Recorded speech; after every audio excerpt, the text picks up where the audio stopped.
I love this guy, by the way, Paul. My heart rate is down. Is it really? I don't know if I trust that. All right, Dave Softy Mahler of Sports Radio KJR was on our program. He is every Monday, and boy, he had a major rant this past Monday. He said the Mariners, in reference to that team, it is like the Titanic is sinking, and these dudes are looking for a lifeboat. Dusty Baker joins us, and Dusty, this received a lot of reaction from our viewers. Yeah, guys, you talk about social media popping off here at King 5. It certainly did, and let's just start with it, guys. Let's go into the mailbag, and let's start with the Iron Man himself, Robert J. Downey. Robert Downey's watching the show? Not Robert guess Downey so, Jr. It's J. Downey. Do I dare say it's Endgame right now? Dr. Doom? I don't know, man. It's just worthy of starting with this man because what great points he made. He had 4 of them. He said, no point in dumping Wilson until the end of the season. Julio is a good player with a great personality, but it does look like he's not the superstar we were hoping for. 3, as for Cal, he was a one-season wonder. If producing next season like he has been exhibiting this year, he'll have to be jettisoned out. What a financial nightmare for the Mariners that would be. And number 4, it's time to put Emerson back in AAA. I guess let's just go through all these guys. What are our thoughts on these First of all, 4 I thought topics? Downey got way too much airtime there. Is he writing a book? Was that just a chapter? I mean, a comic book maybe. I don't know. Surprised he had that much time with the new movie. Dusty, I'd like to go to Bill with the last one there because it does seem like Colt, you know what, great defensive player. But this team without JP in the lineup, they've been losing. And Colt's having trouble, Bill, with his swing right now. It just doesn't seem to have any rhythm right now. You know, this is the wall that Cole Young hit. And you remember he got sat down for a good portion of the end of the season. And he returned like gangbusters, and what a player he's become. I think Emerson's going to follow that same track. He's built to be a winner. He's built to be great. I think it got to him a little fast. He had some home runs early, and he got a little kind of keyed on hitting home runs and pulling the ball.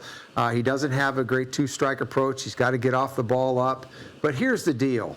They were desperate at third base. They had the Patrick Wisdoms of the world playing third, and he's hitting 256 in AAA. You need to let young players like him succeed at the level they're at first. Overwhelm the level, then bring him up, but it just ends up being the timing that they had to have him, and he didn't have another option. So do I think that JP should go back to short and Emerson should cool his heels? Yeah, I do believe that's the right thing to do at this point. If there's an opportunity for him to go down and play in AAA, then that would be the best thing to do if JP's healthy. Yeah, that's the thing. If JP gets healthy, I think that's the big key right now, guys. Yeah, and guys, I think a lot of comments were kind of circling around that.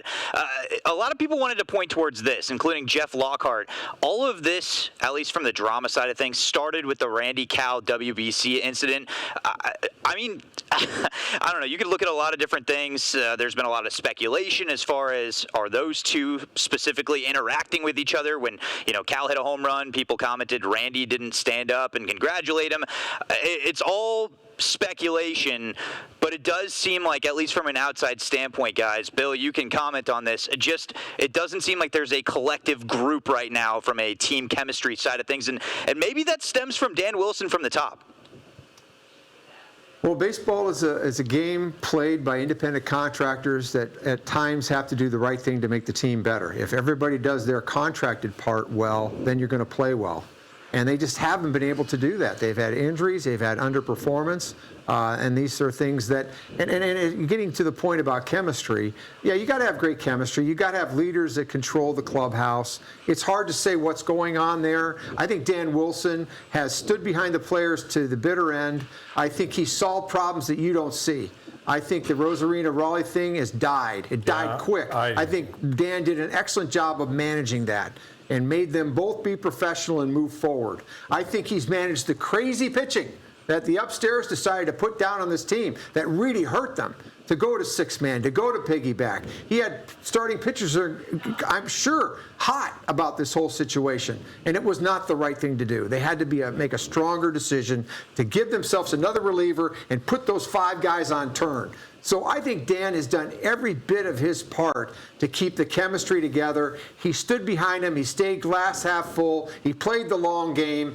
Sure, does he have a ton of experience as a manager? No. Is he still gaining experience? Yes. He didn't decide to be a manager when he retired from baseball. He took 25 years off. There's a lot that happens in that seat that you have to gain by just doing games. So I don't think that, and most particularly last night, that wasn't Dan Wilson. That was lack of relief pitching and the inability to let starting pitchers go further. All right, Dusty, take us through the next couple of fans real quick. Yeah. Well, I'll give you one more here. The mailbag from Greg Noak. He has a question to all the people that were in the thread that we had. The Mariners are number 12 in salary, so where should they be? 5, 6? Remember, the Mets are number 1, Dodgers 2. He actually has to flip that around technically when you have future allocations, but it's not about the amount. How do you think the Mariners should spend that? I guess quickly, guys, where do you see the Mariners as far as the moves they need to make, maybe even in the offseason, so that we avoid something like this again? Well, the good news is that they're sitting on a windfall. They've got all of, the good part of Castillo's contract that now becomes freed up money for them to use. Plus, they're going to have an extra starting pitcher because Cade Anderson is going to be a starter on this team. You may see him in September. He's most certainly going to be stepping into the rotation to give them that left-handed pitcher, and he's got a beautiful, bright future. So one of the other 5 is going to be traded, and they need a corner guy. They need a third baseman. Arroyo is going to be the left fielder, I believe. That they're grooming him to be that guy. I'm not saying that Rosarina is gone, but that's where he's headed. A shortstop being moved to left field, that's where he's playing now. Third base seems to be the spot that you need to fill, and they need to find a bona fide third baseman and probably some relief pitching with the money and with one of those starting pitchers. They've got some good young players coming. 2 great-looking starting pitchers and some nice position players. They're in good shape going forward. It's just tough to swallow right now when you said World Series or bust, and this team is not getting it done. I'm sorry, you 3. All they need is somebody that can hit one of these. It's a bat. See, that is a bat. It's simple. We need you get the ball hits the bat. Square. The ball's going to hit the bat. We need that. I don't need hard hit. That's going to do hits.